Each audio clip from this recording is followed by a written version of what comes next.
যদি a is to b সমান 1.2:2, b is to c সমান 1.5:2 এবং c is to d সমান 2:3 হয়, তাহলে b is to d সমান কত হবে?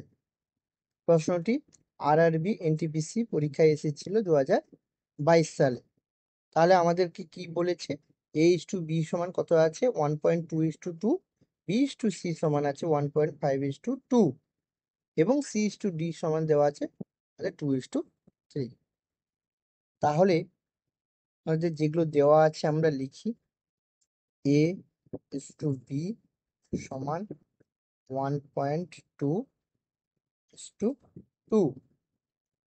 আবার দেওয়া আছে b is to c সমান দেওয়া আছে 1.5:2 আর দেওয়া আছে c is to d সমান দেওয়া আছে 2:3।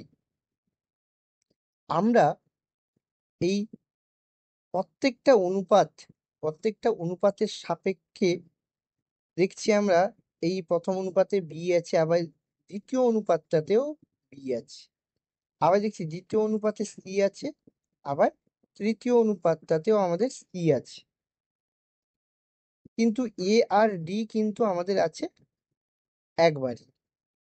আমরা কি করব? এই বি আর সি এই অনুপাত দুটোকে আমাকে সমান করতে হবে, দিলেই আমরা বি আর ডি এর অনুপাত পাবো। তাহলে আমরা কি করব? এখানে বি এর সাপেক্ষে দেখছি 2 আছে, বি এর সাপেক্ষে আমাদের 2 আছে, আর এই দ্বিতীয় অনুপাতে আমাদের কিন্তু বি এর সাপেক্ষে আছে 1.5। তাহলে আমরা কি করব? এই 2 আর 1.5কে আমাকে সমান করতে হবে। করতে হলে আমরা এই প্রথমটাকে আমরা কত দ্বারা? 3 দ্বারা গুণ করব, আর এই দ্বিতীয় অনুপাতটাকে আমরা 4 দ্বারা গুণ করব। আচ্ছা, তাহলে আমরা কি পাবো? 1.2 ইন্টু আমরা 3 গুণ করব, 2 এর সঙ্গেও আমরা 3 গুণ করব। তাহলে এটা পাবো কত? আমরা এটা পাবো আমরা 3.6,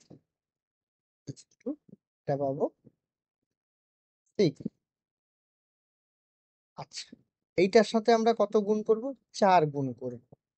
তাহলে 1.5 গুণিতক 4 ইস্টু 2 গুণিতক 4। এখান থেকে কত পাবো? 1.5 সঙ্গে 4 গুণ করলে আমাদের হবে 6 ইস্টু এটা হবে 8। এই বি আর বি সমান হয়ে গেছে, দেখো এইখানেও আমাদের যে বিটা আছে আর এখানেও বিটা আছে, দেখো সমান হয়ে গেছে। এবার এখানে আমরা সি কত পেলাম? 8। আমাদের সি কত হলো? 8। আবার দেখো তৃতীয় অনুপাতেও আমাদের সি আছে এবং সি এর সাপেক্ষে কত আছে? 2। তাহলে এই 2টাকে কিন্তু আমাদের 8 করতে হবে। এই 2কে 8 করার জন্য আমাদের এই অনুপাতটার সঙ্গে আমাদের কত গুণ করতে হবে? 4 গুণ করতে হবে। তাহলে আমরা কি করব? 2 ইন্টু 4 ইজ টু 3 ইন্টু 4 গুণ করলে আমরা কত পাবো? এটা 8 পাবো আর এটা 12 পাবো। এবার দেখো প্রত্যেকটা দুটো দুটো করে বি সমান হয়ে গেছে এবং সি গুলোও সমান হয়ে গেছে, আর এ ডি একবার করে আছে, তাই আছে এই এ আর বি একবার করেই আছে, এ আর ডি। এখন আমাদের বের করাতে হবে বি ইজ টু ডি, এই অনুপাতটা আমাদের বের করাতে হবে। তাহলে আমরা এই বি ইজ টু ডি কত পাবো? আচ্ছা, বি এর সাপেক্ষে কত পেয়েছি আমরা? 6। তাহলে লিখবো 6 ইজ টু, আচ্ছা আমরা ডি এর সাপেক্ষে কত পেয়েছি? ডি এর সাপেক্ষে আমরা পেয়েছি 12। এবার এই দুটোকে আমরা কাটাকুটি করব, 6 কে 6, 6 দুগুণে 12, তাহলে কত পাবো? 1:2। তাহলে বি ও ডি এর অনুপাত হবে কত আমাদের? 1:2, এটাই হবে আমাদের অ্যান্সার। আচ্ছা, আমরা পরবর্তী প্রশ্নতে চলে যাব।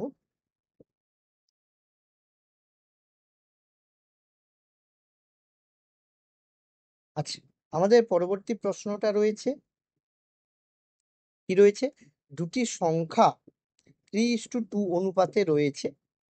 যদি প্রথম ও দ্বিতীয় সংখ্যা থেকে যথাক্রমে 8 এবং 6 বিয়োগ করা হয়, তবে অনুপাতটি হয় 8:5। সংখ্যাগুলি কত হবে? প্রশ্নটি 2021 সালে আরআরবি এনটিপিসি পরীক্ষায় এসেছিল। তাহলে আমাদেরকে কি বলেছে? সংখ্যা দুটির অনুপাত 3:2 অনুপাতে রয়েছে। আমরা ধরে নেব কি? ধরি সংখ্যা দুটি কি? একটা 3x আর একটা 2x। সংখ্যা দুটো আমরা ধরে নিলাম। এখন বলি যে প্রথম সংখ্যা থেকে আমাদের কত বিয়োগ করতে হবে? 8। এবং দ্বিতীয় সংখ্যা থেকে আমাদের কত বিয়োগ করতে হবে? 6। এটা কিন্তু বলেছি। এবং এইটা বিয়োগ করার পর আমরা যে সংখ্যা দুটো পাবো, সেই সংখ্যা দুটোর অনুপাত কত হবে? 8:5। তাহলে আমরা প্রথম সংখ্যা থেকে আমরা যদি 8 বিয়োগ করি তাহলে পাবো কত? পাবো 3x বিয়োগ 8। আচ্ছা, বাই দ্বিতীয় সংখ্যা অর্থাৎ 2x থেকে আমরা কত বিয়োগ করব? 6। সমান কত হবে? এই দুটো অনুপাত কত হবে আমাদের? 8/5।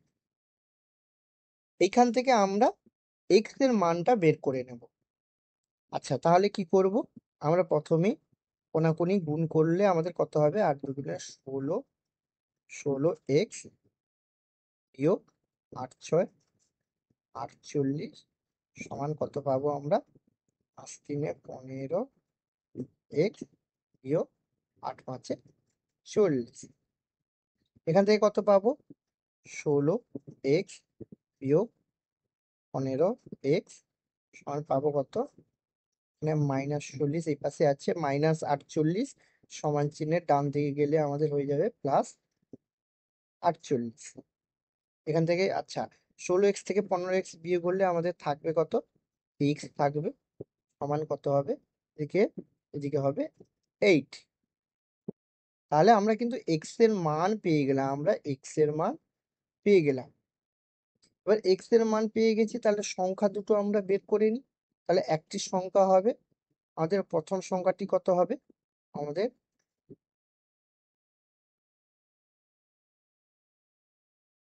প্রথম সংখ্যাটি কত হবে? প্রথম সংখ্যা কিন্তু আমাদের 3x আছে। তাহলে 3 এর সঙ্গে কত গুণ করে দেবো? 8। কত পাবো? 8 3 24। আর আমাদের দ্বিতীয় সংখ্যাটি কত হবে?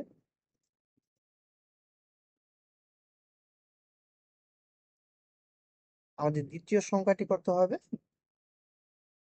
2 গুণিত 8। তাহলে কত হবে আমাদের? 16। তাহলে আমাদের বের করতে কি বলেছে? সংখ্যা দুটি কত হবে? তাহলে সংখ্যা দুটি একটা হবে 24 আর একটা হবে 16।